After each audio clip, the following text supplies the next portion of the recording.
প্রতিটা বীজ বলেছে 1 বিঘে। আল্লাহ দেখো দেখো চর কালিকাপুর মাদ্রাসা সংলগ্ন কিন্তু এই ভয়াবহ ভাঙন দেখুন কতটা ভয়াবহ ভাঙছে।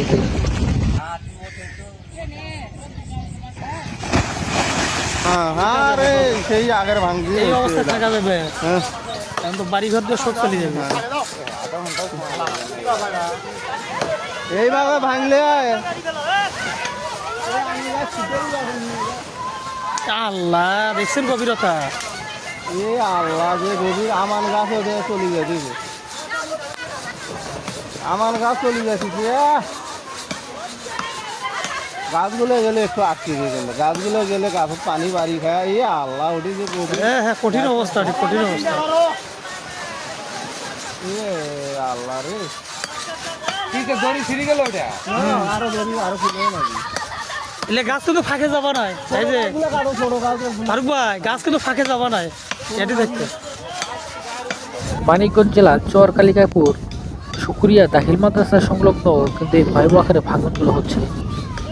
আর মানুষজন শুধু দাঁড়িয়ে দাঁড়িয়ে দেখছে, কারণ এই মুহূর্তে তাদের আর কিছুই করার নেই।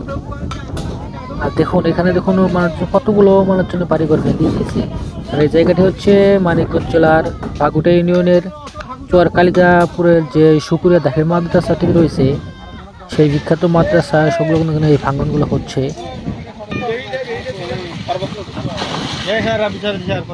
যদি এইভাবে ভয়াবহ আকারে ভাঙন হয় তাহলে মানুষের আর কি করার থাকে, শুধু দাঁড়িয়ে দাঁড়িয়ে দেখা ছাড়া আর কিছুই করার নেই। দেখুন কতগুলো মানুষজনের বাড়িঘর ভেঙে গিয়েছে।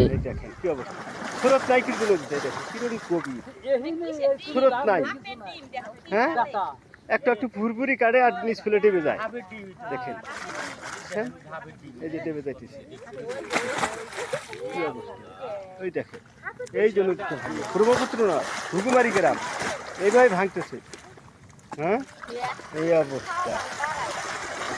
হ্যাঁ আমেরিকার সরকার, পাকিস্তানের সরকার, প্রবাসী সরকার ওরা এসে দেখে না। এভাবে ধীরে ধীরে একটু একটু করে ছোট হয়ে যাচ্ছে।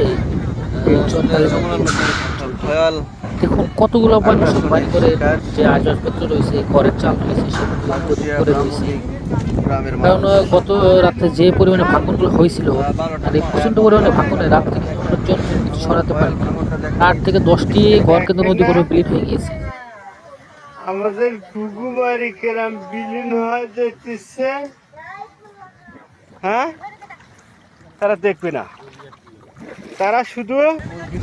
আর এই দেখুন এই জায়গাটা হচ্ছে একদম চর কালিকাপুরের যে শুকুরিয়া দাখিল মাদ্রাসাটা রয়েছে, সেই মাদ্রাসার জাঙ্গিনা সেটিও কিন্তু নদী করে বিলীন হয়ে গিয়েছে কিছুটা। আর বাকি যে অংশ আছে সম্পূর্ণ চর কালিকাপুর যে মাদ্রাসাটি আছে, এটি কিন্তু যে কোনো মুহূর্তে বিলীন হয়ে যেতে পারে। এই অতি দ্রুত যদি এই জায়গায় ভালো মানের কোনো কাজ করা না হয়, তাহলে কিন্তু ওই জায়গাটিও 2-4 দিনের ভিতরে নদী করে বিলীন হয়ে যাবে। কারণ বর্তমানে যেহেতু নদীর পানি বাড়তে শুরু করেছে আবারও, সেহেতু কিন্তু এখানে ভাঙনটা আবার পূর্ণ পরিমাণে চাপ দেবে। আর তাহলে কিন্তু এই মাদ্রাসাটি কিন্তু নদী করে বিলীন হয়ে যাবে। দেখুন মানুষজন তাদের শেষ সম্বলটুকু সরিয়ে নিয়ে যাচ্ছে অন্যত্র, তারা হয়তো অন্য কোনো চরে গিয়ে তাদের শেষ বাসা বাঁধবে।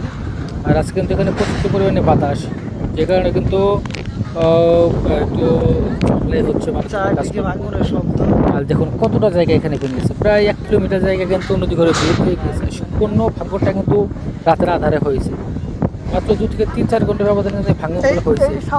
আর দেখুন ভাঙনের পর কিন্তু এখানে জিও ব্যাগগুলো নিয়ে আসা হয়েছে। আর এখানে কিন্তু প্রায় গত 1 সপ্তাহ যাবত এখানে ভাঙন হচ্ছে। আর ভাঙনের শুরুতে যদি জিও ব্যাগগুলো ফেলা হতো, তাহলে কিন্তু এই মাদ্রাসাটি এই হুমকি করতো না। কিন্তু এখনও ভাঙন হয়ে গিয়েছে, এখন তারা এখানে এসেছে জিও ব্যাগগুলো ফেলতে। আর খুবই স্বল্প পরিমাণে জিও ব্যাগ ফেলানো হচ্ছে, যেটা কিন্তু পরবর্তীতে খুবই ঝুঁকির কাজ হবে। কারণ যেহেতু পানি এখন আবার বাড়া শুরু করেছে, সেহেতু কিন্তু 2-4 দিনের ভিতরে কিন্তু আবার এখানে ভাঙন শুরু হতে পারে। আর এখানে এরূপ জিও ব্যাগ ফেলে কিন্তু কোনো প্রকার লাভ হবে না।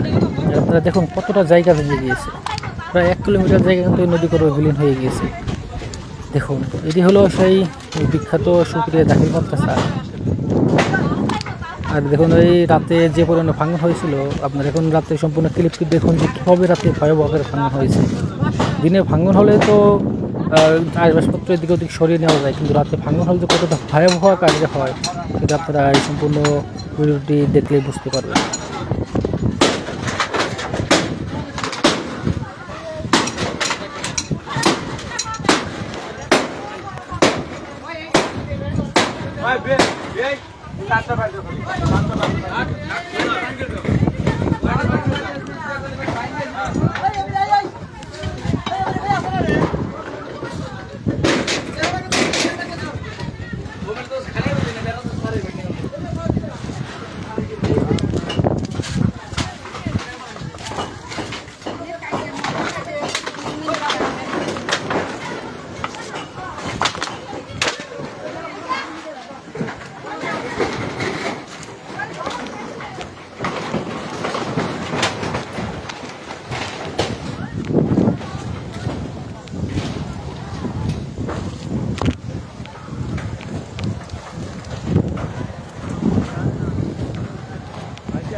এই ঘিরে দেখতে লাগবো না ব্যবস্থা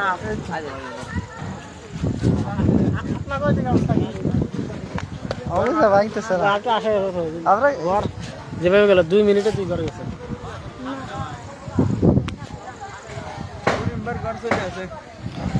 চলে গেছে না এই জায়গায় একটা ঘর ছিল বাড়ি চলে গেছে কয়টা দুইটা গেছে তিনটা খেতে ফেলা কয় মিনিটের মধ্যে এটা গেছে 1 মিনিট লাগছে স্যার এই ইন্দা আইতে একটু আগে